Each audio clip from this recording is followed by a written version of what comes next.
Bueno, lo que les voy a pedir es que uno prenda su camarita y vamos a esperar hasta 4 y 5 que entren todos y ahí empezamos la clase de práctica. Me presento y charlamos. Vamos a tratar de hacer amena la clase. ¿Ah?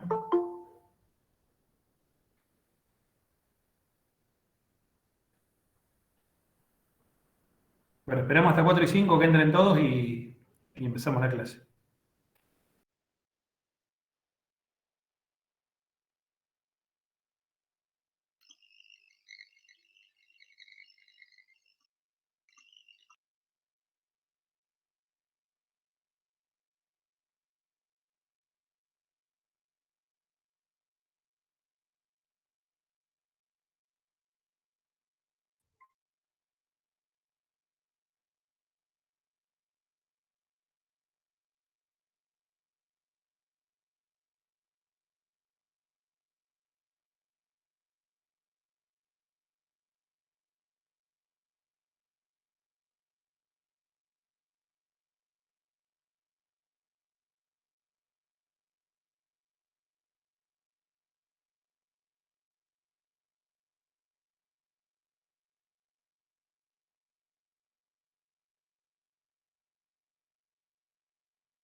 No entra nadie, así que vamos a empezar. Hola, profe, mi nombre es entré desde la compu y no sé cómo modificarlo.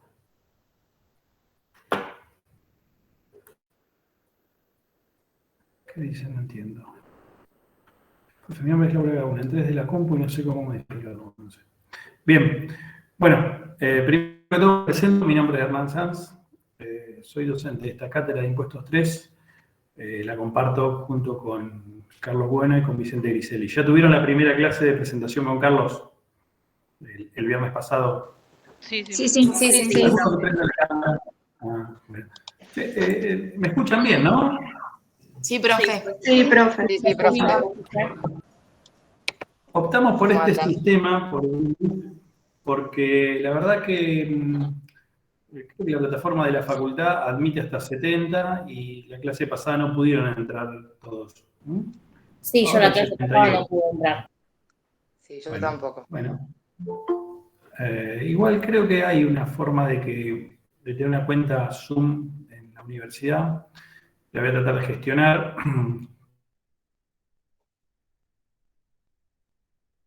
Ay, se cortó.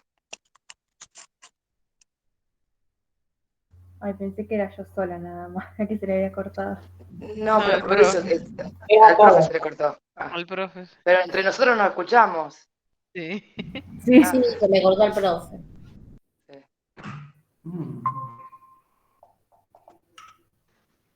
Ahí volvió. Profe. Sí. ¿Volvió, profe? Se cortó. Se había cortado. No, pero a usted se le cortó, profe. Sí, dejé de verlos y se volvió a ver. Voy a cambiar a ver si puedo darle wifi con esto, porque la verdad que también... bueno, vamos a probar, tengo una conexión wifi, si no probamos con otra, que ese es también el otro problema. Bien. Bueno, les decía que ustedes, esta materia tiene una característica particular, que ya la deben haber hablado con Carlos, es que en impuestos 1 e impuestos 2, lo que por ahí aprenden, ¿sí? O el contenido tiene que ver con liquidar impuestos, ¿sí? Ustedes ya saben liquidar impuestos a la ganancia, impuestos a los bienes personales, saben liquidar ingresos brutos, convenio multilateral, IVA. Lo que ahora en esta materia van a, de alguna manera, el contenido tiene que ver con la interacción con los organismos recaudadores. Ahí yo vi que Carlos le subió un video sobre AFIP y ARBA. Ahora vamos a ahondar un poquito en la normativa, en cómo es la escala de esos organismos, ¿sí? Quién realiza cada cosa, quién realiza cada función, ¿sí? En esos organismos, en AFIP y en ARBA, cómo está compuesta la estructura. Son cosas que muchas veces los contribuyentes no conocen, pero bueno, vamos a hablar de juez administrativo, qué es esto cuál es la definición de juez administrativo, qué facultades tiene, ¿sí? quiénes pueden ser dentro de los organismos recaudadores, jueces administrativos. Así que les adelanto, y calculo que Carlos se lo debe haber dicho, que no tienen nada que ver con jueces de la justicia, ¿sí? Los mal denominados jueces administrativos. Son funcionarios públicos con facultades para determinar impuestos, para aplicar multas, para devolver dinero, ¿sí? Para aplicar sanciones, para clausurar, pero son los jueces administrativos. ¿Sí? Es un resabio de alguna manera de la doctrina, así que le ha dado ese nombre, pero no son los jueces de la Constitución que conocemos. ¿Me escuchan bien? Yo a veces los veo que se prenden, se apagan. ¿Ustedes me escuchan bien? Sí, No, sí, sí, sí, yo sí, desconecté el sí, micrófono sí, para sí. que no haya interferencia. ¿Eh?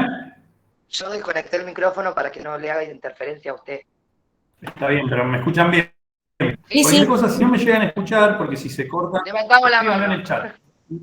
O Pónganme, levantamos se la mano. cortó. Yo es la primera vez que administro este Google Meet, así que bueno. Sí, es mejor el Zoom. Bueno, sí, tengo versiones encontradas. Tengo hinchas del Zoom e hinchas del Google Meet. Así que...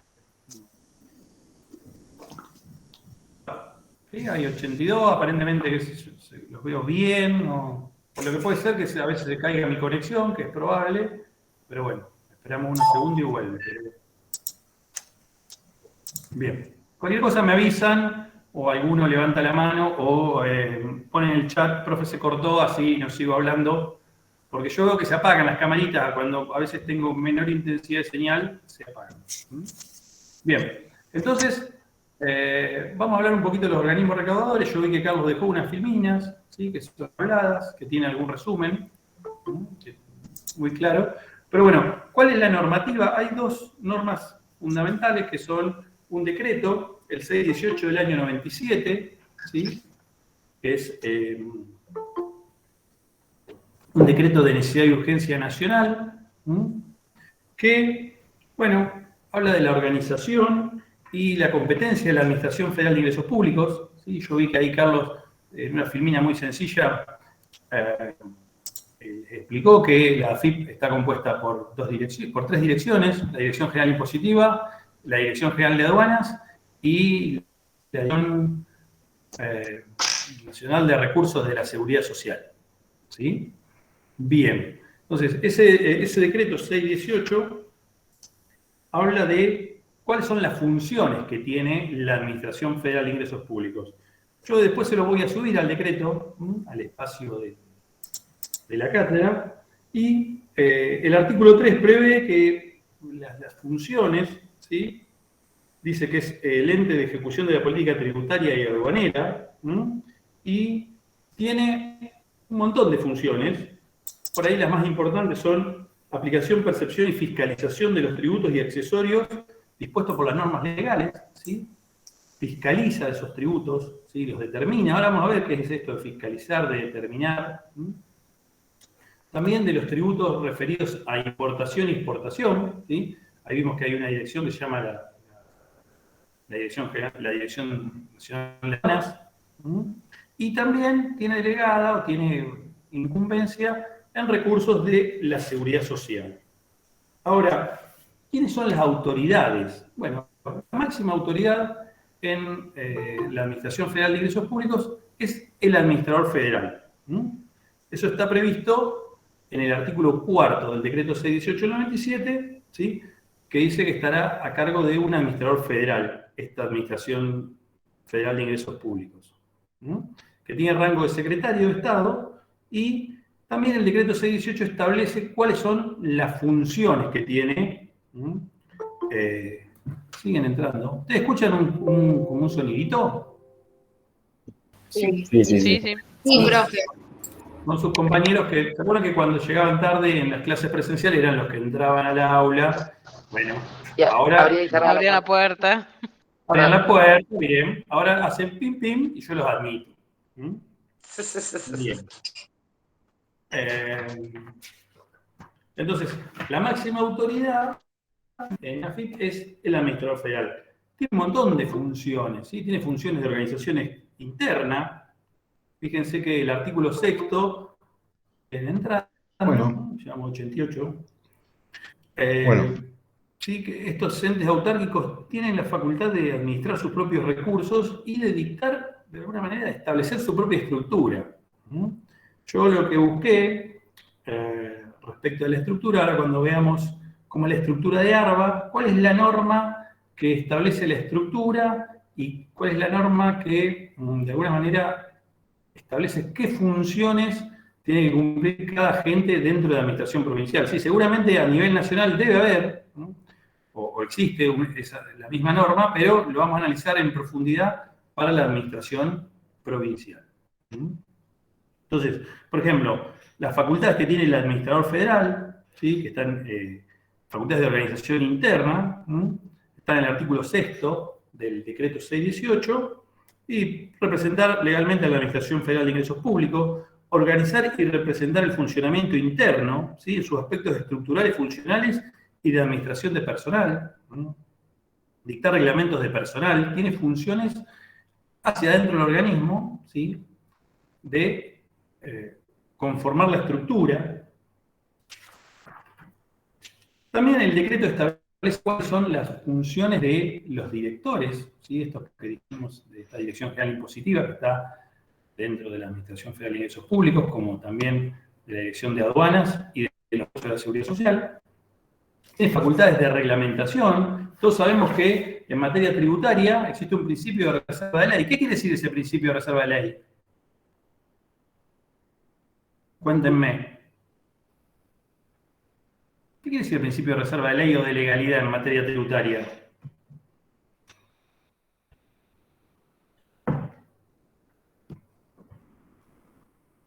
¿Nadie se acuerda?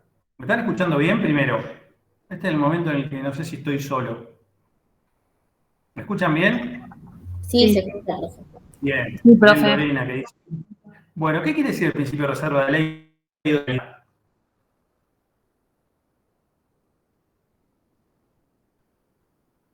Houston, tenemos un problema. ¿El Poder Ejecutivo puede establecer por decreto un tributo, un impuesto? No. No, el Congreso. El legislativo, ¿no es? No. Alguien tomó coraje y dijo que no. ¿Es una facultad reservada a quién? Al Congreso. Solamente el Poder Legislativo. Al Poder Legislativo. Al Poder Legislativo, al Congreso, está bien. ¿Y dónde está escrito eso? En la ley. En la ley. En la Constitución. En la ley. La Constitución. En la Constitución, muy bien. En la Constitución. La Constitución en un montón de lados dice que, por ejemplo, el artículo 4 dice que las demás contribuciones que equitativa y proporcionalmente a la población establezca el Congreso. ¿Sí? Recordemos que el artículo 75, inciso 1 y 2, habla de los derechos de importación y exportación, y de los impuestos directos e indirectos, facultades de quién son, hace una separación de fuentes, está en la Constitución. Después también hay innumerables artículos. Esta vez yo le estoy nombrando donde dice que el Poder Legislativo tiene facultad. Habla que el Poder Ejecutivo no puede, bajo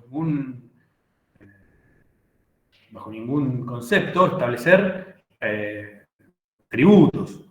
Eso también está en la Constitución. Entonces yo digo, mal podría el administrador federal, ¿sí?, modificar algún tributo, pero tiene facultades de reglamentación. ¿Y cuáles son las facultades de reglamentación? Tiene facultades de interpretación también, pero ¿qué puede reglamentar el administrador federal? Y bueno, el impuesto a la ganancia está establecido en una ley. Dice que se paga anualmente. Ahora, ¿la ley podría decir cuándo corresponde el ingreso del tributo? No. Bueno, ¿quién lo hace? O sea, fíjense que no se está violando el principio de reserva de ley, porque el tributo, con todos sus elementos esenciales, está creado por ley. Lo que hace el administrador federal reglamentar es el vencimiento y el ingreso de la obligación. ¿Sí? Dentro de las facultades de reglamentación que establece el artículo 7º,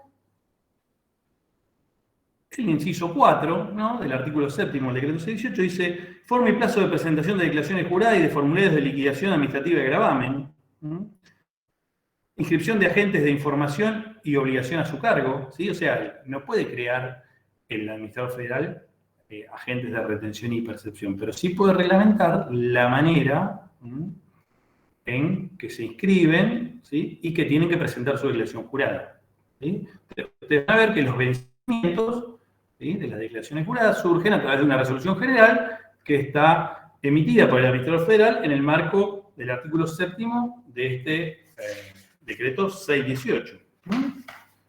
Y van a ver que tiene estas funciones, ¿sí? El artículo 9 habla de, en el inciso B, que el Administrador Federal tiene, ¿no?, que ejercer las funciones de juez administrativo. Entonces, ¿qué es esto que yo hoy les adelanté de qué es un juez administrativo? Bueno, un juez administrativo es un funcionario, en este caso el Administrador Federal, que tiene facultades para, fíjense que dice, ejercer las funciones de juez administrativo sin perjuicio de las sustituciones previstas en los artículos 4 y 10, en la determinación de oficio de la materia imponible, y la correspondiente en las repeticiones, en la aplicación de multa y en la resolución de recursos de reconsideración. Entonces, el Administrador Federal es un funcionario, ¿sí?, que tiene facultades para determinar de oficio la materia imponible, que ahora vamos a ver qué es, ¿sí?, resolver repeticiones, aplicar multas y resolver los recursos de reconsideración. Entonces, ¿qué es esto de determinar de oficio la obligación? Yo les voy a hacer una breve introducción de qué es la determinación de oficio, qué es una demanda de repetición, qué es una inspección y qué es un sumario. Después, puntualmente, van a ver que el programa tiene, en la respectiva clase lo vamos a ver en profundidad este tema, a cada uno de los temas. Entonces,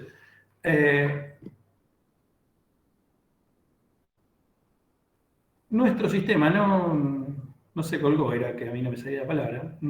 Nuestro sistema tributario, ¿sí?, tanto a nivel nacional como a nivel provincial, prevé la presentación de una declaración jurada. Con Carlos van a ver puntualmente cuál es la naturaleza jurídica de esa declaración jurada, ¿sí?, cuáles son los efectos que tiene.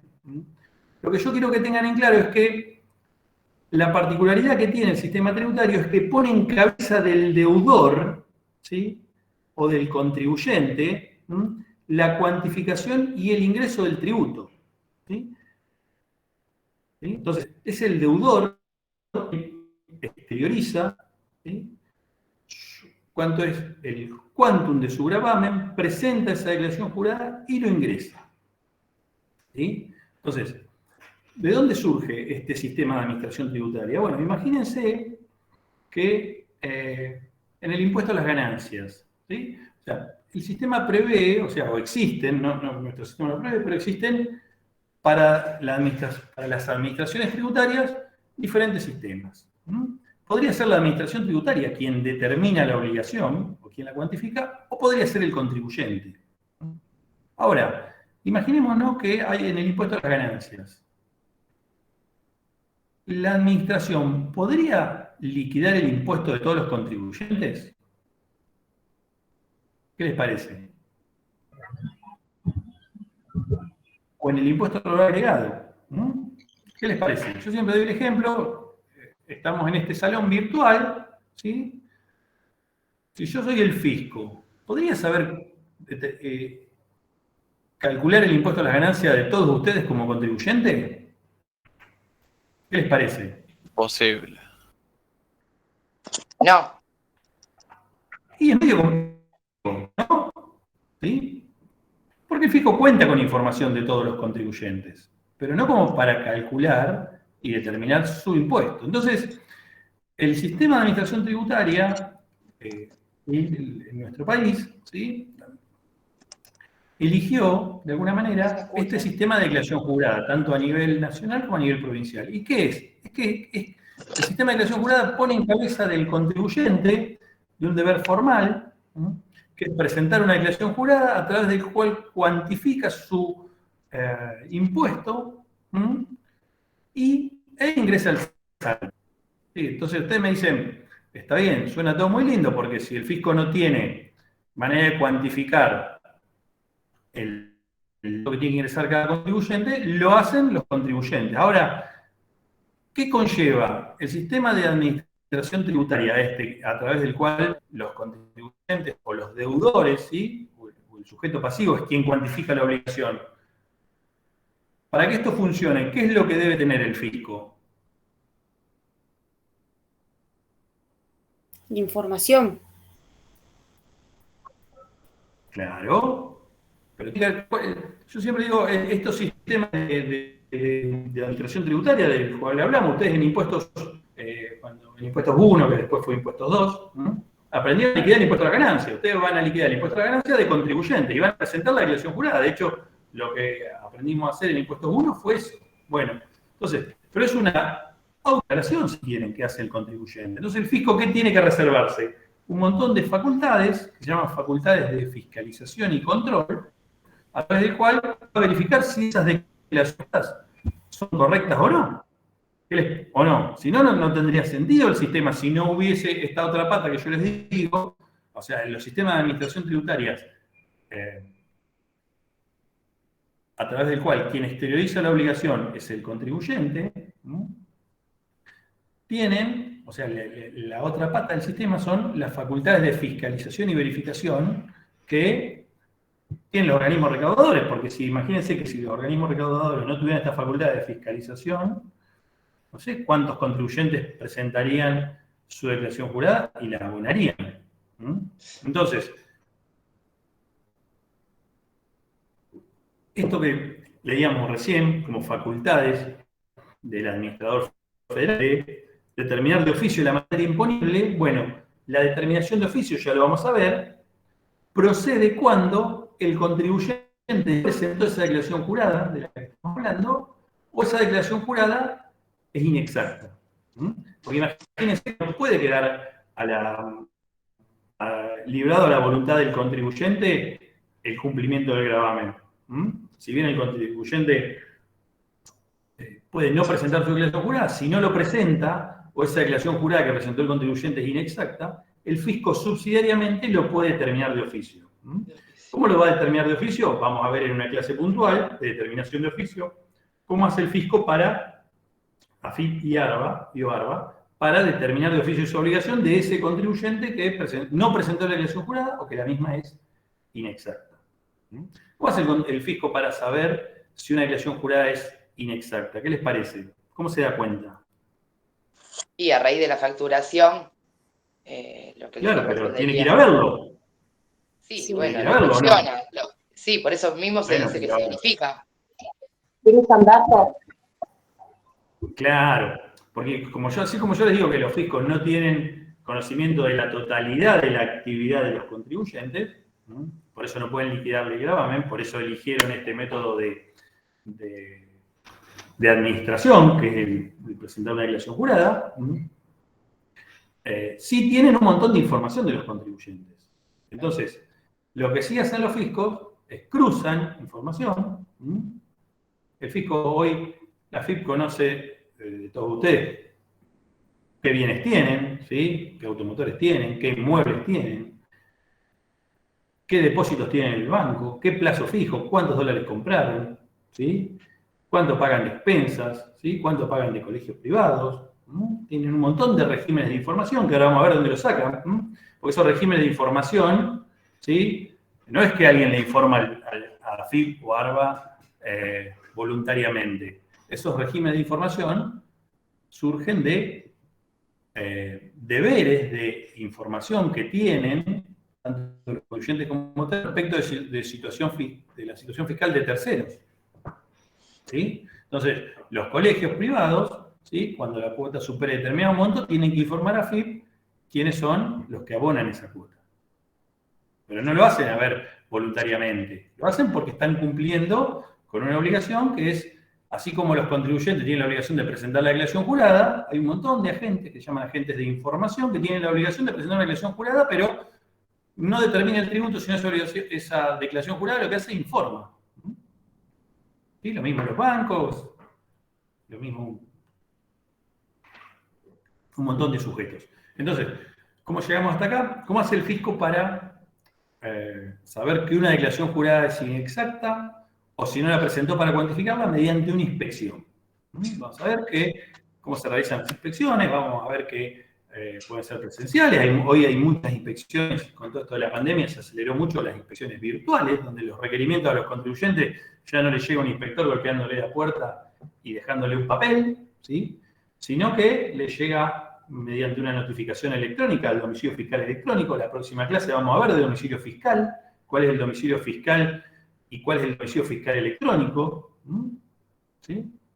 Donde hoy, si ustedes me preguntan, hace 10 años, todas las inspecciones eran la mayoría presenciales, ¿sí? El fisco iba y golpeaba la puerta y le dejaba un requerimiento al contribuyente en el domicilio fiscal. Hoy, al revés, el 90% de las fiscalizaciones son, de alguna manera, virtuales, ¿no? El fisco cruza información y le manda requerimiento a los contribuyentes a través del domicilio fiscal electrónico y tiene el mismo efecto que si lo hubiese... Germán, sí. una pregunta, eso del electrónico, ¿es lo del token? No, el token es otra cosa. El token lo que certifica es que quien firma, ¿sí? Porque yo les puedo mandar una notificación a ustedes pueden recibir una notificación, y esa notificación, ¿cómo saben por quién está firmada? Porque si yo les mando un papel firmado, ¿sí? Acá va a ser mi firma, ustedes ven que esta es mi firma o no.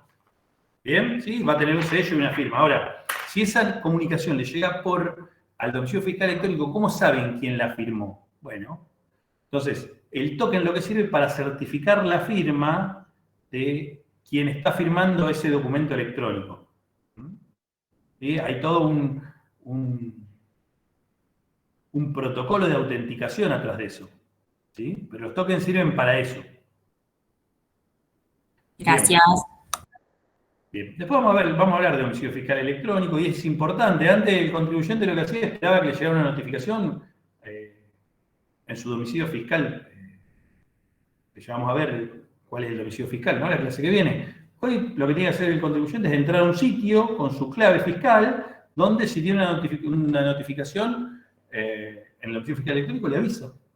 Y desde que la abre o desde determinado día, que ya vamos a ver cómo se cuenta distinto en nación y en provincia, empiezan a correr los plazos, ¿sí? Y si la notificación tiene un plazo para contar, vamos a ver, cuando veamos recursos, cuando veamos sanciones, ¿sí? Que si el contribuyente no contesta, ¿sí? O no apela a determinada resolución, le va a quedar firme y el fisco se va a poder ejecutar, ¿no? Entonces, es importante revisar el domicilio fiscal electrónico, tanto de nación como de provincia, ¿no? Entonces, ¿cómo llegamos hasta acá? Dijimos que el juez administrativo tiene facultades para determinar de oficio. ¿Para determinar de oficio cuándo? Bueno, cuando la declaración jurada es inexacta o cuando no la presentó. Entonces, el que va a resolver eso va a ser el juez administrativo, el administrador federal. Bien.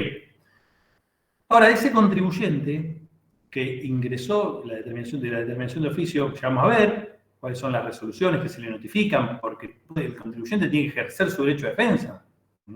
Imagínense que el contribuyente presentó su declaración jurada del impuesto a la ganancia y determinó impuestos por 100.000. El fisco lo inspecciona y llega a la conclusión de que son 150.000. Bueno, de alguna manera, hay que darle, el contribuyente tiene que tener derecho a defenderse, ¿no? Entonces, ¿por qué el fisco dice que su declaración jurada son 150.000? Le va a tener que notificar una resolución iniciándole el procedimiento de determinación de oficio que está previsto en el Código Fiscal, como en la 1183, y le va a dar vista por 15 días para que se defienda. Va a poder abrir la prueba y después va a tener una resolución determinativa, ¿sí? Ahora, ese contribuyente, supongamos que dijimos que tenía un impuesto ingresado de 100.000 y el fisco le determinó de oficio por 150.000, no solo va a deber la diferencia de impuestos, sino el fisco, ¿qué le va a hacer además? Le va a pedir rectificarla. No, claro, sí. A su vez. Interés. Después, muy bien, Matías ahí pone que le va a aplicar una multa al fisco, claro. Vamos a ver que hay dos tipos de deberes que tienen que cumplir los contribuyentes. Deberes formales y deberes materiales. A ver, el deber material es el pago del tributo. Y si el contribuyente no ingresa el tributo a la fecha de vencimiento, va a tener una multa que va a ser un porcentaje del monto que no ingresó, que se llama multa por incumplimiento de los deberes materiales, ¿sí? Una multa por omisión, ¿sí? Que se calcula como un porcentaje del impuesto omitido. Bien, ¿quién tiene facultades para aplicar esa multa? El juez administrativo. ¿Sí? Por eso acá dice, en la aplicación de multas. Ahora, el contribuyente no solo tiene ese deber de pagar el impuesto, sino tiene un montón de otros deberes que tienen que ver con la administración tributaria, se llaman deberes de colaboración, ¿sí? Son deberes formales, que es inscribirse en el impuesto, es presentar la declaración jurada, es atender la inspección, es contestar los requerimientos que haga el fisco, es cumplir con las normas de facturación. Por ejemplo, vamos a ver, hay una clase puntual de multas, ¿no?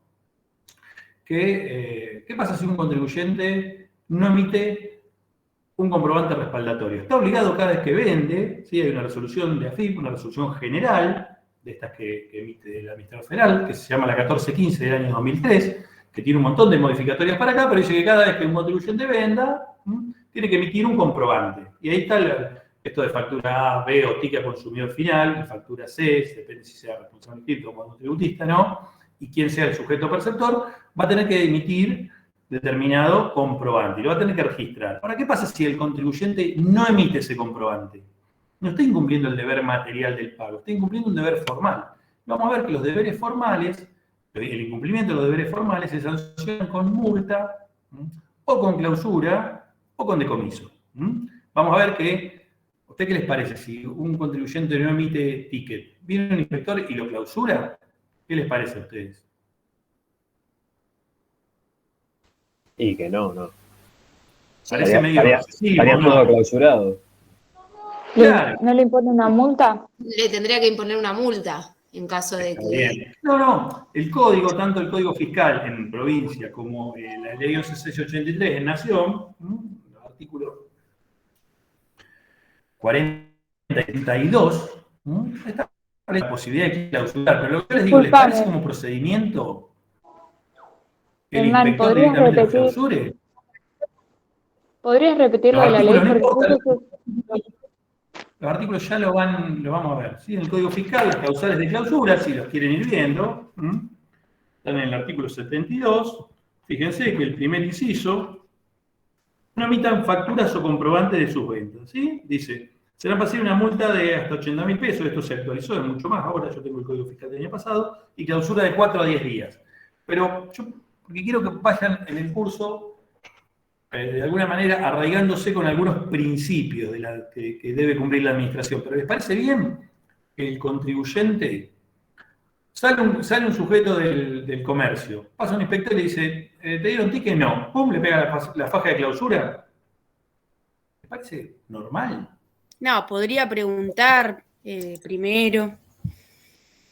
Claro, pero además, fíjense que quien tiene la facultad para aplicar multas, ¿no? Claro. Sanciones, ¿quién es? El juez administrativo. Administrativo, no es el inspector. Entonces, lo que va a hacer el inspector, que ya lo vamos a ver cómo es el procedimiento, va a elaborar un acta con los hechos. ¿Vieron cuando le hace un acta de tránsito? ¿Le han hecho algún acta de tránsito? No. Bueno, No. a mí sí. El año pasado fui a vacacionar a Córdoba, cuando volvía, había un sujeto escondido atrás de una planta, a los 2 kilómetros me pararon y si usted venía a 130. Venía más. Cuando vi el inspector traté de frenar, pero bueno, me hizo un acta. Ahora, quien me aplicó la sanción después, que la pagué la semana pasada, por eso me acuerdo, fue el juez de faltas. ¿Por qué? Porque era el funcionario que tenía delegada la facultad para aplicar la multa. ¿Me explico?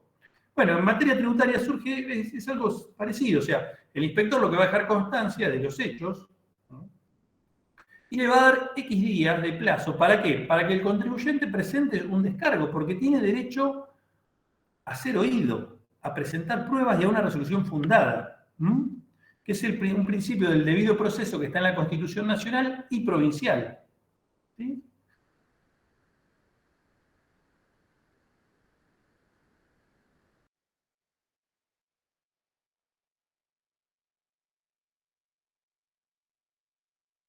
El administrativo va a decir... Hernán, se le cortó. Bien, a ver. Ahora sí. Volví. Bueno, mientras me tomo un mate, mientras vuelvo. Entonces, yo quiero que a usted le quede claro que en todo el procedimiento administrativo, tanto para determinar de oficio, para clausurar, para lo que se hace, el contribuyente tiene que ser oído. Entonces ahí sí, después el juez administrativo le aplica una sanción o no, digo no, y le va a decir sí, lo clausuro 2 días y 50.000 pesos de multa. Después el contribuyente, tanto el Código Fiscal como la 11683, cuando veamos recursos, porque imagínense que tanto el administrador federal como el director ejecutivo, el director ejecutivo es la máxima autoridad en la Agencia de Recaudación de la Provincia de Buenos Aires, ¿son juez y parte o no? ¿Por qué? ¿Son parte de la administración? Bueno, entonces, lo que pueden hacer los contribuyentes es ir a primero, recurrir dentro del organismo, y si no, después vamos a ver ante quién, ¿sí? Puede recurrir a la justicia para que un tercero imparcial diga si esto que resolvió el juez administrativo, que le aplicó 3 días de clausura, o de comiso, en algún caso de los bienes, corresponde o no. ¿Sí? Pero, por eso, tanto para determinación de oficio como para la aplicación de sanciones, rigen este principio del debido proceso. Y ya después vamos a ver ante quién puede apelar: al Tribunal Fiscal de la Provincia, al Tribunal Fiscal de la Nación, recurso de reconsideración, siempre dentro de la administración. Estos recursos de los que les cuento ya lo van a ver con Carlos puntualmente en la clase de recursos. Van a ver que son recursos administrativos algunos, o sea, se resuelve dentro de la administración, pero fuera de AFIP y fuera de ARBA. Si bien no está dentro del poder, estos organismos no están dentro del poder judicial, están dentro del poder ejecutivo, pero orgánicamente no dependen de AFIP y de ARBA, para dotar de alguna manera de transparencia al proceso. ¿Sí? Entonces, ¿quién tiene facultades para aplicar esas sanciones? El juez administrativo.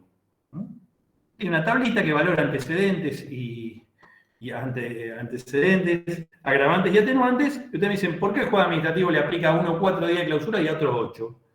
Porque va un montón de cuestiones, ¿sí? La magnitud del contribuyente, si tiene alguna sanción anterior, si tiene otros incumplimientos, si contestó o no el requerimiento. Bien. ¿Qué cosas hacen los organismos recaudadores? Bueno, pareciera que siempre, fíjense que lo que yo les digo es que los contribuyentes pagan de menos, pero hay algunos contribuyentes que erróneamente pagan de más. Entonces acá se invierte el rol. Es el contribuyente quien va al organismo recaudador a pedir la devolución. Eso se hace a través de lo que se denomina una demanda de repetición. ¿Puede pasar? Puede pasar. Ahora, ¿quién tiene facultades para resolver esa demanda de repetición? Adivinen. El juez administrativo. El juez administrativo. Resolución, ¿sí? En las repeticiones. Bien, ya después vamos a ver el artículo 81 de la 11683, establece cuáles son los requisitos para interponer esa demanda de repetición y ante quién hay que interponerla. También vamos a ver en el Código Fiscal que está previsto, porque si lo que pagué de más fue el impuesto automotor, o el impuesto inmobiliario, o el impuesto, o algún impuesto local, el impuesto sobre los ingresos brutos, esa demanda la voy a interponer ante la Agencia de Recaudación de la Provincia de Buenos Aires. Y eso está en el Código Fiscal, en el 133 y sucesivos. Ahora, ¿quién va a resolver si le devuelve o no el dinero? El juez administrativo, que ¿quién es? El administrador federal en la Nación y el director ejecutivo en la Provincia de Buenos Aires. Ahora, tiene un montón de funciones el administrador federal. ¿No les parece? ¿Puede hacer todo esto? ¿Qué les parece? ¿Puede hacer todo esto? No, tiene subdirectores generales. Tiene directores, que ya los vimos quiénes son, ¿sí? Tiene subdirectores, ¿sí? Y tiene un montón de funcionarios. Ahora,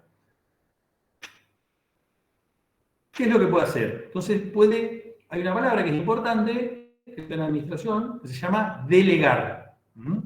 Fíjense que el artículo 4, en el primero, segundo, tercero, cuarto, quinto, sexto, en el 9º párrafo dice, el artículo 4 del decreto 618 del 97, sin perjuicio de la competencia que se establece en los párrafos anteriores, el administrador federal podrá delegar a los directores generales y subdirectores generales, y esto respecto de la jefatura de las unidades que de ellos dependen, la asunción conjunta o separadamente de determinadas funciones y atribuciones señaladas por la naturaleza de las materias, por el ámbito territorial en el que deban ejercerse o por otras circunstancias. Entonces, esto lo hacen los organismos recaudadores. ¿Qué hacen? Delegan. ¿Y qué es delegar? Es esa función que tiene el juez administrativo, dársela a otro sujeto. ¿Está bien? Puede ser de manera orgánica, dice, ¿no? de manera territorial. Ahora vamos a ver, yo agarré la estructura de ARBA y agarré la resolución que delega y vamos a ver cómo se delega en cada uno de los funcionarios de la administración, cómo se hace esta delegación. Entonces, la palabra fundamental, una de las palabras fundamentales que tiene el 618 en el artículo 4, el párrafo 9, es delegar. Bien. Ahora, yo siempre pregunto, me gusta preguntar en los finales, ¿qué es la vocación? Abocarse quiere decir que el administrador federal, más allá que pueda haber delegado, lo que puede hacer es abocarse, inmiscuirse, ¿sí?, en alguna de las resoluciones de determinación de oficios, de repetición de impuestos, de aplicación de sanciones, aunque haya delegado esa facultad, puede abocarse, quiere decir, puede tratarlo igual al tema. Fíjense que dice, el administrador federal, esto dice el párrafo siguiente, conservará la máxima autoridad dentro del organismo y podrá abocarse al conocimiento y decisión de cualquiera de las cuestiones planteadas. Entonces, ojo que si bien delegó, puede abocarse también. ¿Qué es abocarse? Inmiscuirse. Tratar alguno de los temas más allá que haya delegado esa facultad. Bien. Bueno, ¿alguna?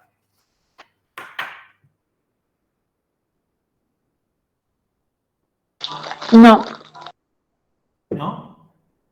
¿Están muy aburridos? ¿O están silenciosos ahí porque no entienden nada? No. Cuéntenme. Bien, se cortó. A las 16:39. Bueno, ahora me escuchan bien. No se cortó. No se cortó.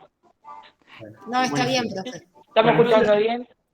Yo lo que quería darle este pantallazo general, que Carlos, bien, sin entrar particularmente en el decreto 618, ahora sí se cortó. No se cortó. A mí me No, dice te escuchamos, no. intentando restablecerla. Bueno, pero yo no los veo a ninguno de ustedes. Bueno, yo le hago una Sí. pregunta, Hernán. Usted Sí. mencionó la ley 11683 y el Código Fiscal. ¿Alguna otra ley que haya mencionado? Porque justo en una parte sí se le cortó cuando estaba mencionando el artículo 41, creo, si no escuché mal, Sí. para profundizar el tema en los textos. No. Las dos leyes básicas son la 11683, ¿sí? Sí. Que es la mal llamada Ley de Procedimiento Tributario Nacional.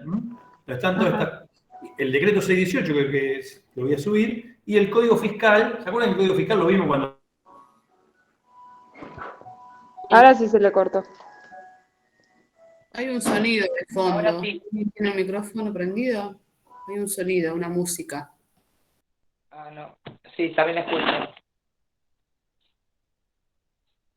Ahí se cortó.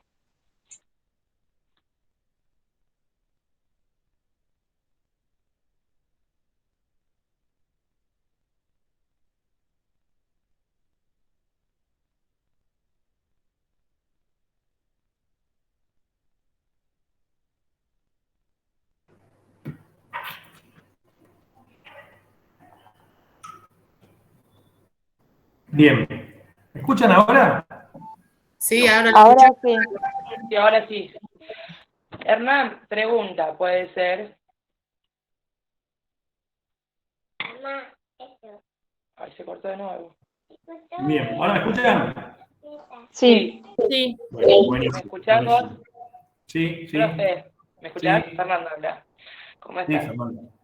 Del código fiscal, el artículo 41 y 72 son los que había nombrado. Porque no, El 41 no, fue de la ley 11683, de la ley del procedimiento tributario que acaba de mencionar. Por eso, hay el procedimiento tributario a nivel nacional. O sea, si yo quiero saber el procedimiento para una demanda de repetición, tengo que ir al artículo 81 de la 11683. Si quiero saber cómo me tiene que determinar de oficio una declaración jurada de IVA o de ganancias, tributos administrados por AFIP, tengo que ir al código, al artículo 17, me dice cómo es la determinación de oficio. Bien, si quiero saber cuáles son las facultades que tiene el fisco y cuáles son los límites, bueno, están en el artículo 35 de la 11683. Ahora, si eso me pasa en la provincia de Buenos Aires con un tributo provincial, bueno, está normado en el Código Fiscal. Yo creo que cuando vimos Impuestos 2, les expliqué que el Código Fiscal de la provincia de Buenos Aires establece todos los impuestos, ahí están legislados que cobra la provincia de Buenos Aires, ingresos brutos, sello, automotor, inmobiliario, transmisión gratuita de bienes, algunas tasas, no sé si le dije inmobiliario, y la parte procedimental. El Código Fiscal vamos a ver que habla de multas, de clausuras, de determinación de oficio, lo que a nivel nacional está separado en distintas leyes. Uno tiene la ley de IVA, otro número tiene la 2628, la ley de ganancia, otro número, la 11683 y la ley mal llamada de procedimiento tributario. Pero todo eso que en Nación está en distintas leyes, en la provincia de Buenos Aires está todo en el Código Fiscal. Bien. O sea que, Hernán, tengo una consulta. Sí. Sí, tengo una consulta. Recién hablaste del administrador federal y de la delegación, a directores, subdirectores. Con respecto a la responsabilidad del administrador federal, o sea, el administrador federal delega y se deslinda de la responsabilidad de las decisiones de los directores, subdirectores, o cómo le llega eso. Responsabilidad de los actos de los subdirectores. Es responsabilidad del funcionario que resolvió. Imagínense que para eso surge la delegación. Sí, lo que tienen los organismos, ¿sí? Los organismos tienen direcciones en el organigrama, ahora cuando veamos de auditoría. Porque, a ver, si bien el juez administrativo, o sea, los organismos tienen criterios inclusive para cuando hay que determinar de oficio el impuesto sobre los ingresos brutos, ¿sí? No es que cada juez administrativo en la provincia de Buenos Aires tiene, puede hacerlo. Existen procedimientos normados y normas internas que cumplir. Lo mismo, imagínense un juez administrativo que tiene que aplicar una sanción en la provincia de Buenos Aires. Y una multa que va del 50 al 300%, una multa por defraudación. ¿Cuánto va a aplicar? Depende, yo siempre le doy el mismo ejemplo, depende de qué. A ver, el juez administrativo tiene que ser discrecional porque tiene que elegir entre el 50 y el 300. Vamos a ver que hay otras multas que no le deja elegir, le dice cuál es el monto. Pero las multas que son un porcentaje del monto defraudado, del 50 al 300, el juez lo tiene que graduar. Entonces, bueno, hay una norma interna en la provincia de Buenos Aires, también hay una norma interna en AFIP, dice al juez administrativo cómo graduar esa sanción. ¿Para qué? Para que si bien tiene que ser discrecional porque tiene que elegir, no sea arbitrario. Sí, hay la responsabilidad va a ser del funcionario firmante, ¿sí? ¿Sí? ¿Por qué? Porque es quien tuvo las facultades para aplicar la sanción. ¿Sí? Después va a estar sujeto a auditoría. ¿Por qué? Porque imagínense que los funcionarios deben y tienen que ser controlados. Entonces, ¿qué va a pasar? No sé, hay una dirección de auditoría que a un sujeto agarra los expedientes de repetición y a todos los que se devolvieron X miles de pesos va y lo audita y se fija si está bien devuelto o no. Y si está mal devuelto le pueden hacer un sumario, juez administrativo, por supuesto. ¿Sí? Pero yo entiendo, no creo que tenga responsabilidad el funcionario que delegó, porque aparte la delegación es una delegación hecha por ley. Si bien está en la ley de la delegación y después mediante una resolución interna, el juez administrativo delega en quién. Ahora vamos a ver cómo delega.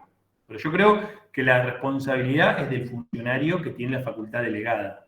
No tiene, más allá de alguna responsabilidad institucional, no creo que si el juez administrativo, el administrador federal o el director ejecutivo no estuvo en ese proceso, tenga alguna responsabilidad. Excepto si no se inmisquió, como que dice. Bueno, sí, por eso. Si se abocó, lo trató él. Ajá, ok. Aparte, imagínense que uno dice, bueno, no, se va a inmiscuir. Yo siempre veo la vocación como una facultad que tiene para mejorar la resolución. Y por ahí hay casos emblemáticos que tienen que ser tratados por el director ejecutivo. Hoy puede, a lo mejor la extensión tiene la facultad de ser delegada, no sé, y pueden inmiscuir y tratarlo. Lo que sí, siempre están sujetos a auditorías internas que hay en los organismos recaudadores. Bien. Pero muy buena su pregunta.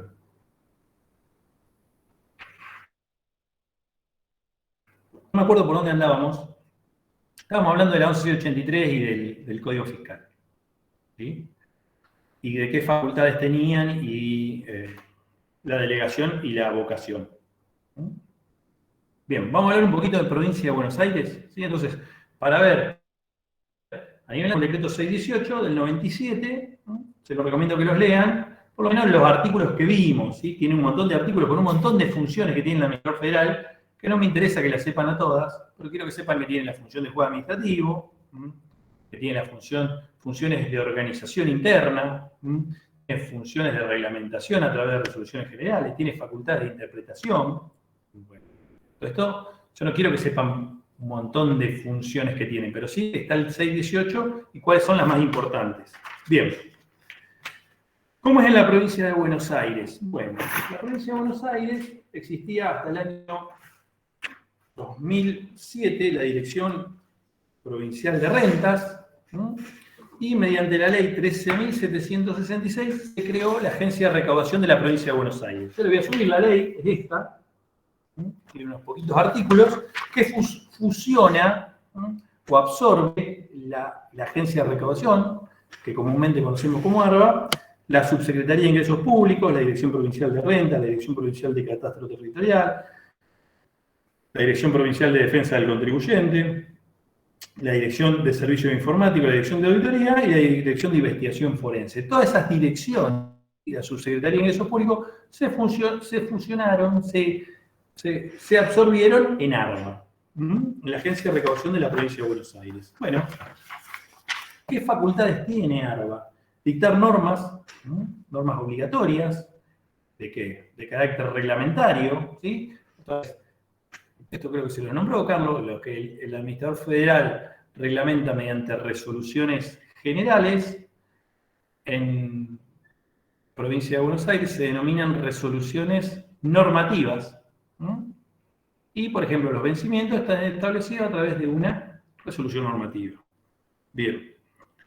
Tiene facultades, al igual que el Administrador Federal y el Director Ejecutivo, de organizar y reglamentar su funcionamiento interno en los aspectos estructurales, operativos y de administración de personal. Para ello, yo acá la busqué, hay una resolución normativa, que es la 16 del 2017, no quiero que la sepan de memoria, yo la voy a subir, pero nada más que para que la conozcan, a ver si la puedo compartir. Esperen, 16 del 2017, bien, a ver si la puedo compartir. Presentar ahora. Una ventana, una pestaña.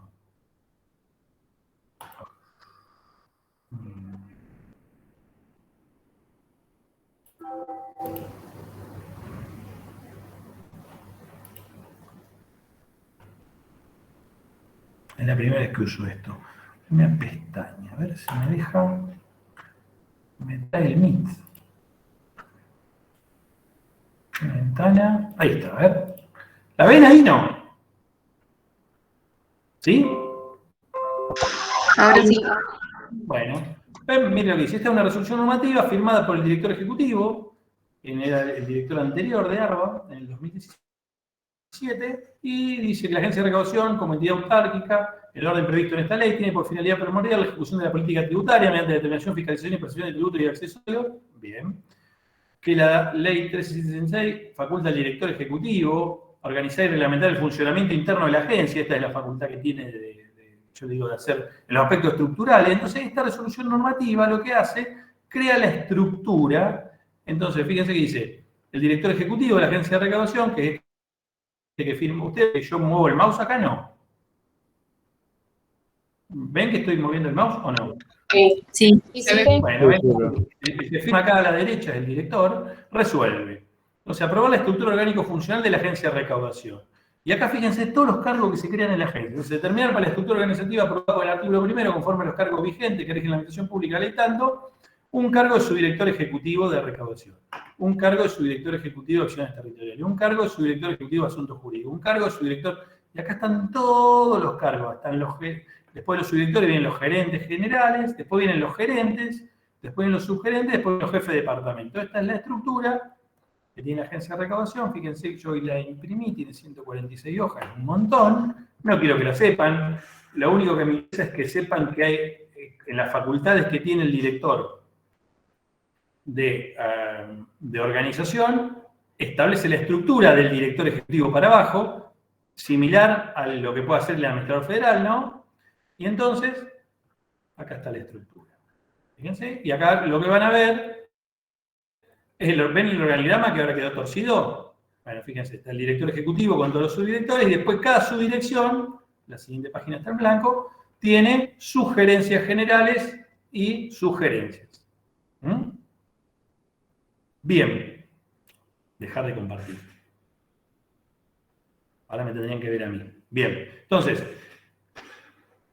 esto que yo les digo que estaba en el 618 para el administrador federal, está para la agencia de recaudación en la 13766, que es, y dentro de la facultad de organización, el director ejecutivo es el que puede modificar la estructura. Entonces, la última modificación en ARBA es esta resolución general, resolución normativa 16 del año 2017, establece cuántos subdirectores hay, ¿sí? Cuántos gerentes generales, cuántos gerentes. Ahora, ¿qué hace cada subdirector y cada gerente general y cada gerente y cada subgerente y cada jefe de departamento? Bueno, mediante solución normativa, que es la 17 del año 2017, el director ejecutivo, imagínense que ya con la 16 del 2017 estableció la estructura de ARBA. Ahora, ¿qué es lo que tiene que hacer? Con otra resolución normativa va a delegar las facultades en esa estructura. ¿Cómo se delega? Ahí le comparto la resolución.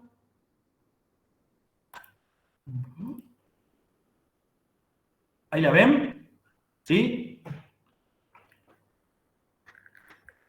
¿Sí o no? Se Bien. está subiendo. Ahí está. Sí, ahora sí. Bien, fíjense, ves que el artículo 9, inciso H, de creación de esta agencia, señala que hay atribución del director ejecutivo delegar facultades de su competencia en el personal superior. Bien. Confía el director ejecutivo la potestad de delegar sus facultades de forma general o especial a funcionarios de nivel no inferior al cargo de jefe de departamento. Quiere decir que no le puede delegar a cualquier sujeto, sino hasta jefe de departamento. Bien. Y acá entonces, fíjense, dice, yo acá marqué algunas, por ahí las que me parecen más importantes. Esperen que las busco. Vamos al artículo 25.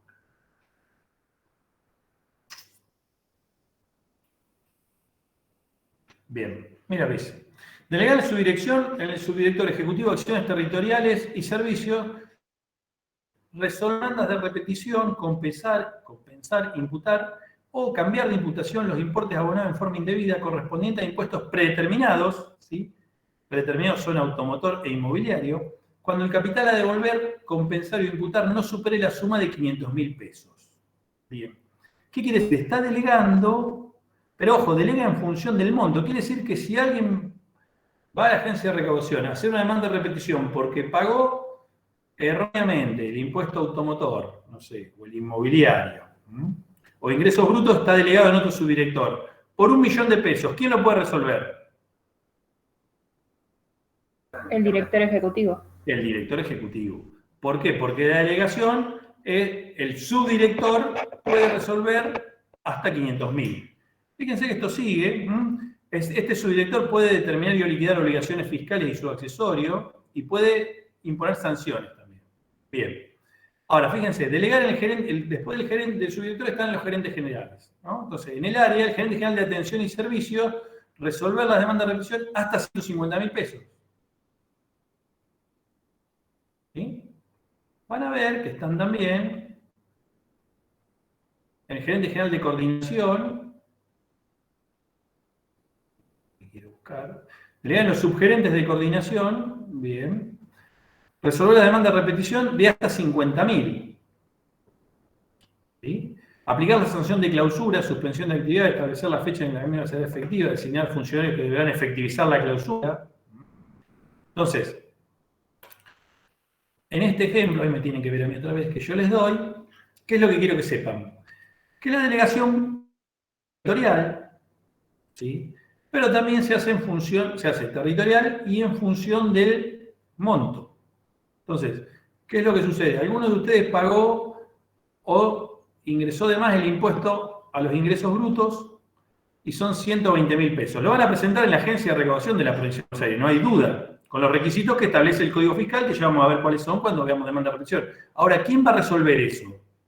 Bueno, el que lo reciba, ahora igual el procedimiento de demanda es web, pero el que lo recibe, supongamos en soporte de papel, ¿qué va a hacer? Lo va a elevar a su superior. ¿Y el superior lo va a resolver? ¿De qué va a depender? De quien tenga la facultad delegada. Ahí va a ir el expediente para resolver esa demanda de repetición. Y la demanda es de 1.000.000 de pesos, ¿quién lo va a terminar resolviendo? El director. El director ejecutivo. Lo mismo para aplicar sanciones. Vieron que ahí el director ejecutivo tiene las facultades para aplicar sanciones, pero está delegada en los subdirectores, en los gerentes generales, en los gerentes y en los subgerentes. Entonces, después administrativamente la agencia de recaudación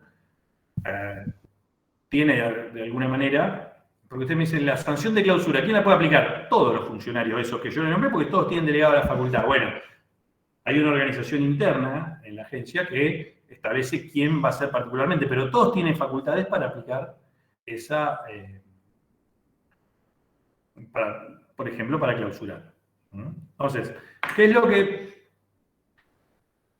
Tres cosas hace el director ejecutivo para que funcione ARBA o el administrador federal para que funcione AFIP. Primero, establece la estructura.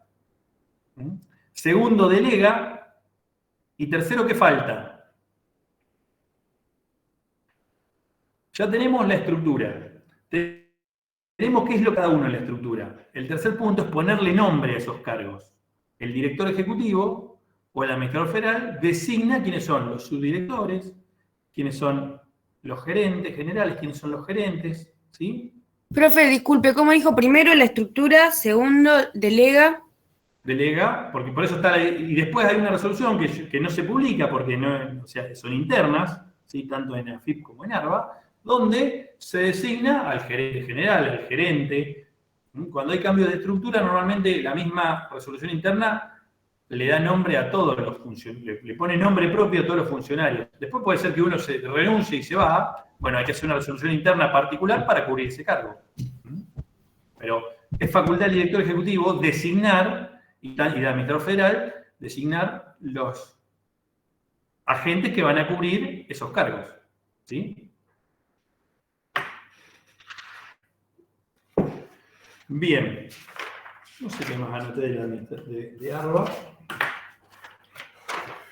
Delegar. Bueno, esta es de la delegación. Vieron que hablamos del artículo 4 y 10 del decreto 618 del 97. En Provincia de Buenos Aires, la delegación, aparte de estar en el artículo 9, inciso H, de la 13766, está también en el Código Fiscal.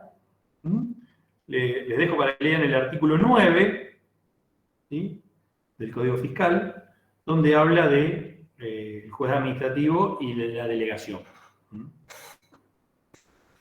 Bien, ¿alguna duda de los organismos recaudadores? Yo les voy a subir las resoluciones para que de alguna manera sepan, yo les voy a preguntar, porque acá aparte las estructuras de los organismos cambian todo el tiempo. ¿Sí? Tienen que guardar el decreto 618. ¿Sí? Cambian todo el tiempo. Yo lo que quiero que sepan es que es el director ejecutivo quien tiene facultades para delegar, tiene facultades del juez administrativo y las delega a través de estas resoluciones, crea la estructura o la modifica la estructura, delega y le pone nombre propio de alguna manera al funcionario, a la estructura. Bien. ¿Alguna duda hasta acá? No. Buenísimo, buenísimo. Profe, yo me estoy confundiendo entre el director ejecutivo y el juez administrativo, porque se nombran distintos. El director ejecutivo en la provincia de Buenos Aires. Sí, y juez administrativo. El administrador federal en Nación, que es juez administrativo y delega. En provincia no se llama administrador federal, se llama director ejecutivo. Es una cuestión de nombre nada más, y también tiene la facultad de juez administrativo. ¿Está bien? Sí, entendí. O sea, uno es Nación y el otro es provincia. Por eso.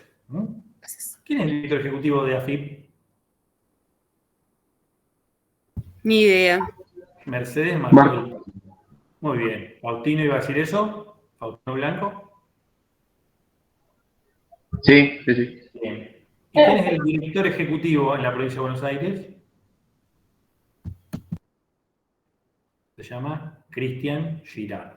¿Sí? El director ejecutivo más famoso de la provincia de Buenos Aires, no sé si ustedes se acuerdan, fue un señor que se llamó Santiago Montoya, que por ahí es más conocido, pero bueno, hoy el director ejecutivo se llama Cristian Girard.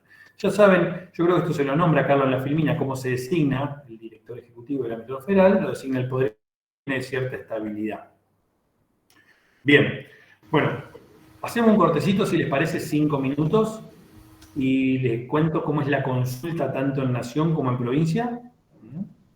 Bueno. Bueno, Bien. queda el mes Vamos. abierto. Y cuarto, y son 17, 11 y 16 volvemos, ¿sí? Hernán, ¿te puedo hacer una pregunta antes? Sí. Dijiste Sí, nombre que... primero. Fiorella, Fiorella, sí. ¿El director ejecutivo quién lo nombra? el Poder Ejecutivo. ¿También? Fíjense. A los dos, o sea, 1183, espere. Sí. Artículo 8, de la 13766, perdón. La dirección superior y la administración de la agencia de recaudación estará a cargo de un director ejecutivo que será designado y removido por el Poder Ejecutivo con rango y remuneración de secretario de Estado. La duración de su mandato será de 4 años, inició el 1 de ellos el 10 de diciembre de 2008, pudiendo ser designado en periodos sucesivos de igual duración. ¿Quién lo nombra? Artículo 8, el Poder Ejecutivo. ¿Bien? Perfecto. Gracias. Nos vemos en 5 minutos. Gracias. Bueno, acá estoy, sigo con el mate. ¿Cómo andan? ¿Escuchan? Sí, profe, se escucha. Bien. Bueno, Sí, sí. hay un régimen de consulta, tanto a nivel nacional como a nivel provincial, que está normado en la ley 11683 a nivel nación, en el Código Fiscal para provincia, y está reglamentado en una resolución general, en AFIP, que la tengo acá a mano, ¿sí? Que es la 4497 del 2019, ¿sí? El régimen de consulta está en la 11683. Si ustedes me preguntan en qué artículo, la 11683 tiene una característica que tuvo algunas modificatorias y muchas veces la legislación agrega artículos sin número a continuación de X artículo. El régimen de consulta está en un artículo sin número a continuación del artículo 4, se denomina, anótenlo para leerlo después, y dice, se establece Profe, disculpe, ¿puede repetir los artículos? Bueno, en la 11683 está en el artículo agregado, se denomina artículo sin número, agregado a continuación del artículo 4. Entonces ahí van al artículo 4, fíjense que van a ver que hay un artículo sin número a continuación y dice, establece un régimen de consulta vinculante. Bueno, esto es lo importante, que a nivel nacional la consulta es vinculante. ¿Qué quiere decir vinculante? Que obliga tanto a la administración como al que realizó la consulta. En Provincia de Buenos Aires está el régimen de consulta vinculante y no vinculante.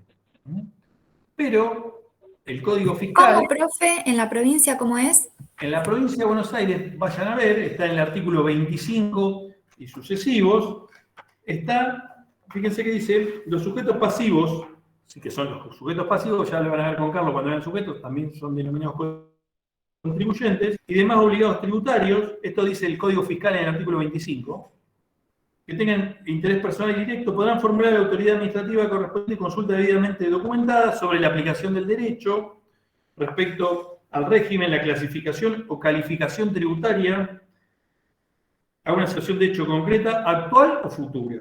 A este efecto, el consultante deberá exponer con claridad y precisión todos los elementos constitutivos que motiva la consulta. Bueno, eso dice el 25. Y el 26 es algo fundamental que dice: la contestación tendrá el carácter de mera información y no de activo, no vinculando a la administración. Ojo, ¿cuál es el problema de esta consulta en provincia que es no vinculante? Quiere decir que la administración me puede haber contestado algo y después puede cambiar el criterio, porque no es vinculante. Eso es lo importante, vinculante o no.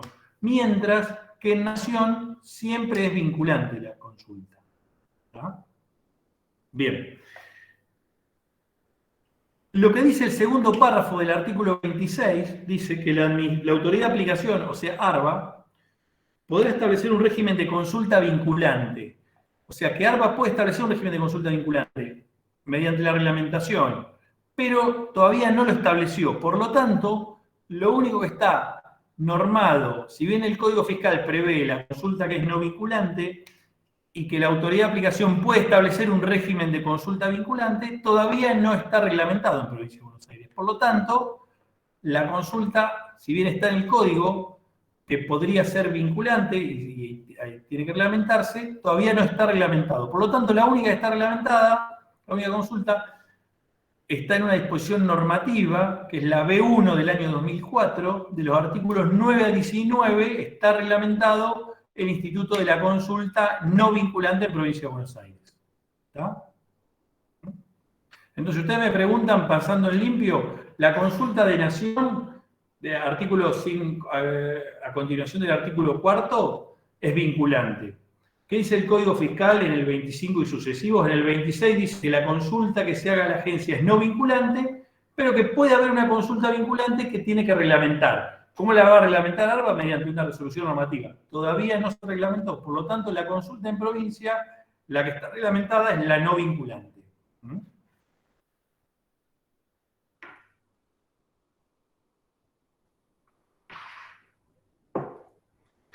Ojo, fíjense que ahora vemos la disposición normativa 4 del artículo 9 a 19 que establece la forma. Vieron que yo les dije disposición normativa, B1 del 2004, artículo 9 a 19. Pero ustedes van a decir, Hernán, estás loco, nos dijiste que la agencia reglamentaba a través de resoluciones normativas. Bueno, porque la agencia fue creada a través de la 13766, como bien les dije, en el año 2007. Y la disposición esta que yo les digo del 2004. Entonces, cuando era Dirección Provincial de Rentas, reglamentaba a través de disposiciones normativas. Por eso, las disposiciones normativas, que había serie B y A hasta el 2007, son las que dictó la Dirección Provincial de Rentas. Es una disposición vieja, de 1 del 2004. Yo igual acá tengo los artículos 9 a 19, se los voy a subir, porque tiene casi 700 artículos esta disposición, pero lo que me interesa son del 9 al 19.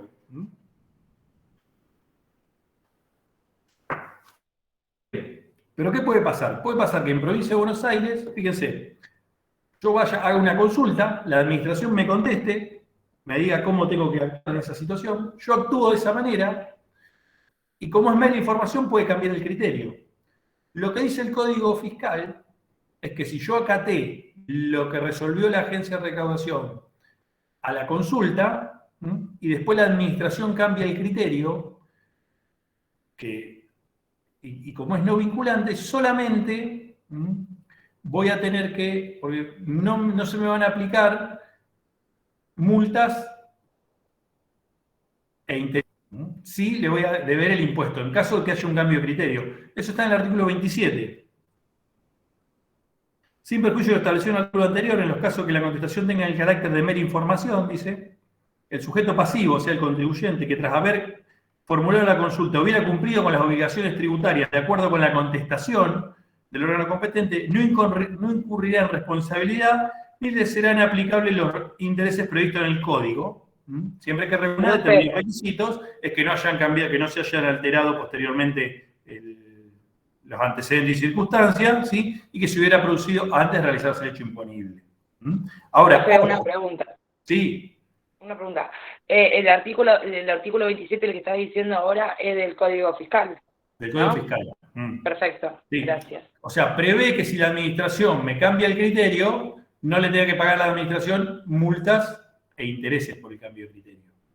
Mientras que en Nación, ojo, en Nación, como la consulta es vinculante, si por algún motivo cambia la legislación o cambia el criterio, afirme lo va a comunicar, pero siempre es aplicable para adelante. Claro. ¿Está bien? Eso está en el artículo 4, ¿sí? Y en la resolución general 44 del 97, ¿sí? Esa es la que va a subir también. Voy a subirla también. Sí, perfecto. Ojo, fíjense lo que dice. Ojo, que lo que me conteste la administración en el caso que es vinculante, obliga a la administración, pero al contribuyente también, y lo tiene que aplicar por todos los periodos no prescriptos. Y si el contribuyente no aplica el criterio y la administración le va a aplicar una multa, y esa multa va a tener un agravante que es no haber acatado la consulta, porque el contribuyente sabía que la consulta era vinculante y que lo que resuelva la consulta lo iba a tener que aplicar. Eso está en la resolución general, que lo estoy buscando.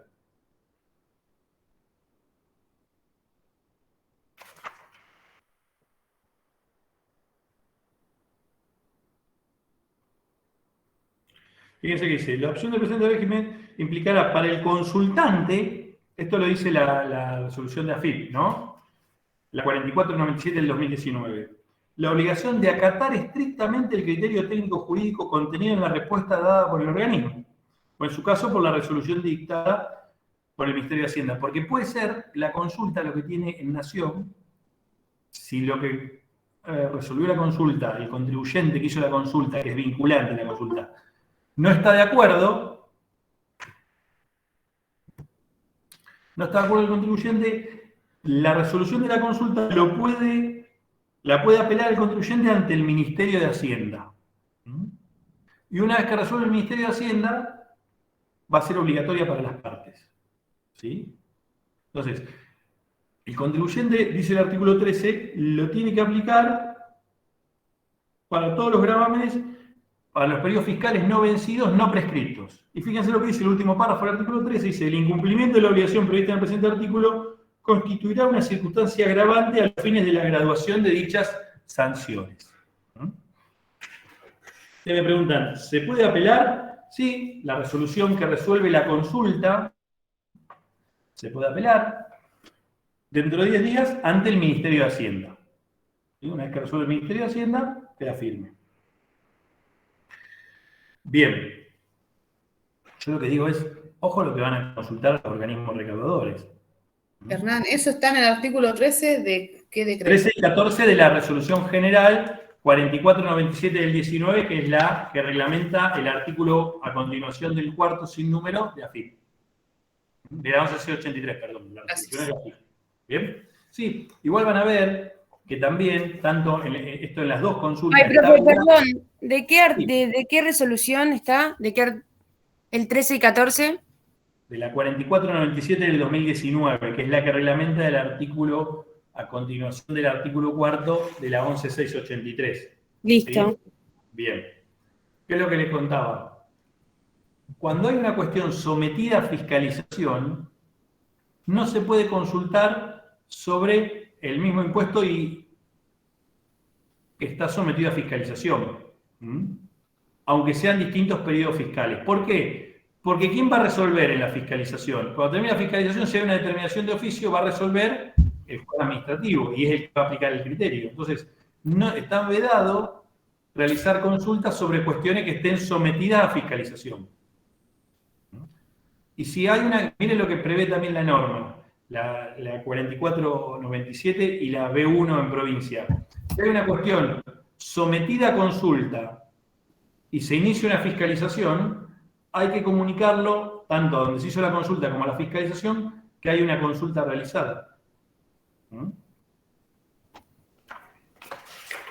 Lo buscamos. Fíjense que en la 4497, en el artículo 3, dice, no podrán someterse al régimen de esta resolución general de consulta, además de otras cuestiones que yo les dejo para que la lean, aquellos que se hallaren sometidos a un proceso de fiscalización de cualquier naturaleza debidamente notificado al responsable, o un supuesto relacionado con él en el supuesto mencionado o un responsable solidario, ¿no? Pero bueno, cuando ya está interviniendo una fiscalización o una determinación de oficio, no se puede realizar la consulta sobre esa materia. ¿Por qué? Porque quien va a resolver va a ser el juez administrativo. Bien. Las dos normativas, de manera similar, establecen cuál es el formato en que hay que presentar la consulta, formalizarse antes de presentarse el hecho imponible, presentarse mediante una multinota, exposición detallada de los sujetos y de los hechos, los actos y las situaciones, ¿sí? la fundamentación de las inquietudes que tenga respecto a la consulta. Esto lo dice la Resolución General de AFIP, la 4497. Y la AFIP tiene que tener firma certificada. Bien. Había subido, pero lo fundamental y lo importante de la consulta en Nación es que es vinculante, que obliga a la administración y obliga al consultante, que si no está de acuerdo puede apelarla, tiene 10 días para apelar lo que se resolvió en la consulta, y que después están los dos, tanto Nación, tanto el fisco como el contribuyente, obligados a aplicar ese criterio en el caso particular, y si por algún motivo, o porque cambiaron las circunstancias, o porque cambió la normativa, no es más aplicable la consulta porque cambió el criterio, siempre es aplicable para adelante. Bien. En Provincia de Buenos Aires también está reglamentado, ya le dije, la disposición normativa B1 del 2004, los artículos 9 a 19, además de estar en el Código Fiscal de los artículos 25 y sucesivos.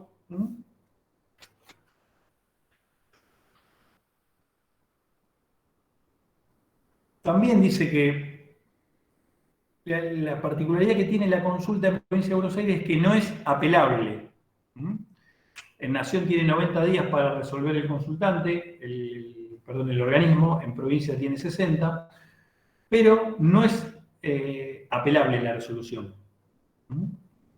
Es lo que tiene que esperar el contribuyente si no le gusta lo que resolvió, que el fisco a través de una inspección y posterior determinación de oficio le aplique el criterio, y una vez que le aplique el criterio, en la determinación de oficio, es así, el acto particular de determinación de oficio va a ser lo que el contribuyente puede apelar. Pero no puede apelar la respuesta a la consulta.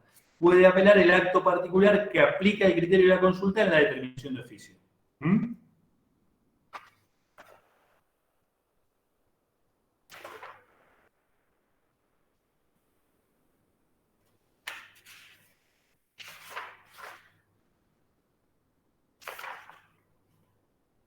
Fíjense que el artículo 19, como le decía, de la B1, dice, los interesados no podrán entablar recurso alguno contra el mismo, contra la respuesta, ¿no? Sin perjuicio de hacerlo posteriormente contra el acto administrativo dictado con fundamento en aquel. O sea, sí puede apelar el acto administrativo que aplicó la consulta, el acto particular. Bien. Bueno, les dejo para que miren las dos, los efectos, ¿sí? Cuáles son los requisitos, son muy parecidos. En Provincia de Buenos Aires, por ejemplo, en el artículo 17 está, si quieren después les subo algún informe o alguna respuesta particular de algún contribuyente, están subidas a la página de ARBA, algunas consultas, si bien no dice el contribuyente XE cuando se sube para que está la consulta, y después está la respuesta, el sumario, la descripción, el tratamiento fiscal y la conclusión. Voy a subir algunas y ven en qué formato responde la administración. Bien. ¿Alguna duda? Hernán, ¿podrías repetir cuándo puede apelar, digamos, en ARBA, digamos? No, en ARBA nunca se puede apelar la consulta. Pero dijiste que después hay una instancia que es que algo se puede apelar, claro, y no llegué a... Yo, contribuyente, hago una consulta y no adecuo a lo que me respondió el organismo recaudador. ¿Qué va a hacer el organismo recaudador? Me va a fiscalizar, me va a aplicar el criterio y cuando me aplique, creo que yo les dije que como no está aplicado el criterio, la declaración jurada va a ser inexacta, entonces me la va a determinar de oficio y me va a aplicar una sanción. El acto particular que me determine de oficio y me aplique la sanción va a ser el que va a poder ser recurrido, no la respuesta a la consulta. En Nación sí puedo apelar la respuesta a la consulta ante el Ministerio de Hacienda. Perfecto, muchas gracias. Bien. Bueno, le voy a subir la norma. Calculo que el fin de semana la guardé toda. Lo de las resoluciones normativas 16 y 17, por ahí no den... no quiero que sepan la estructura de memoria, ni mucho menos. Quiero que sepan que... es más, hasta voy a tratar de conseguir algún acto administrativo donde el funcionario que tiene la facultad delegada, van a ver qué dice, en uso de las facultades delegadas por tal resolución, resuelve, ¿sí? Aplicar la sanción de clausura, aplicar la sanción de multa. Estaría bueno Voy a tratar de conseguirlo. ¿Sí? Bien, Hernán, los efectos y requisitos, ¿de qué artículo dijiste que estaban?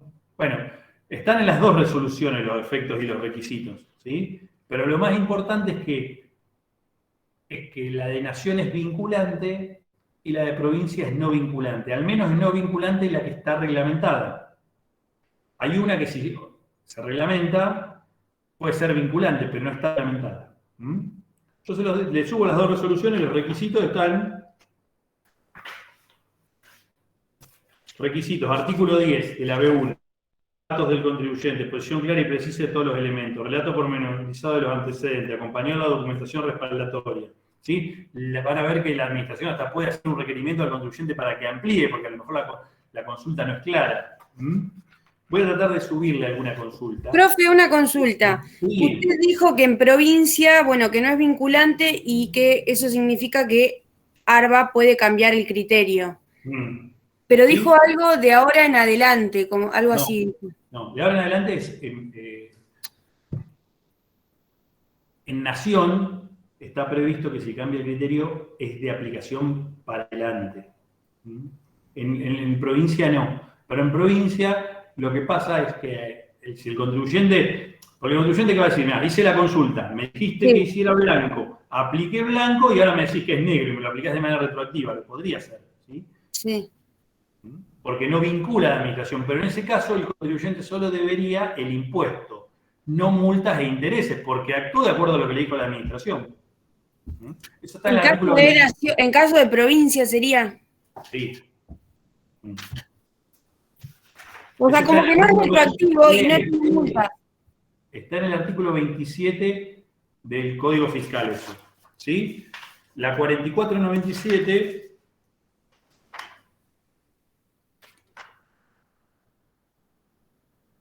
prevé también la No pueden ponerte multas para atrás, algo así sería. Claro, te pueden reclamar para atrás el impuesto, no intereses. Porque vos te consultaste y aplicaste la consulta. ¿Está bien? Sí.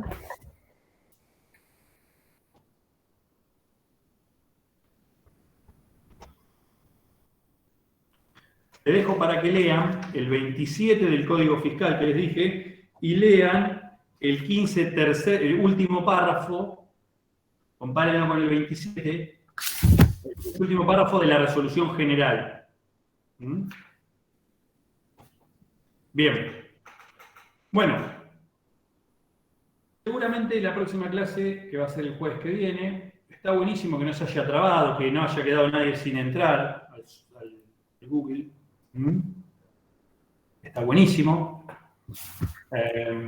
Le voy a subir la normativa y voy a tratar de subir algo de domicilio y de domicilio fiscal electrónico para tenerlo de antemano, así lo leen, la clase que viene. Yo la clase que viene, si bien hay un cronograma tentativo, parte de esto lo dio Carlos, yo hoy lo reforcé, la clase que viene tendría que dar el principio de la realidad económica, métodos de interpretación de la norma y voy a tratar de dar domicilio fiscal, ¿sí? Y domicilio fiscal electrónico, que es un tema fundamental que tienen que saber.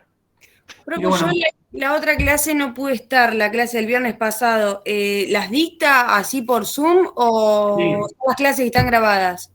No, Carlos, fíjense que Carlos lo que tiene es que tiene un montón de información de filminas que ha hecho él y algunos son videos y otros son filminas y tienen audio, donde pone puntos del programa y los va explicando, con lo cual está buenísimo porque lo pone hasta cualquier hora. ¿Sí? Ustedes, fíjense que ya Carlos subió algunas cosas. ¿Sí? Sí. Sobre todo creo que para la clase que viene, que habla de sujetos y eso, de contribuyentes, de responsables por deuda propia, responsables por deuda ajena, eso está en la plataforma. Bueno. Yo voy a subir la normativa. ¿Los parciales son presenciales o virtuales? Los parciales son presenciales. Bueno. ¿Sí? Mira, Fernanda, veo que está ahí con... Yo me quedé en la oficina aún porque en casa estaban mis 3 hijos. Si uno se conectaba al Fortnite, el otro mira YouTube y el otro mira Netflix, se corta todo. Entonces me quedé en la oficina acá tranquilo. Sí, pero yo no puedo dejarla en ningún lado. Claro, pero bueno. Se despertó de la siesta justo. Es bueno porque va a aprender derecho tributario. Me encanta. Sí. Bien. Bueno, un placer.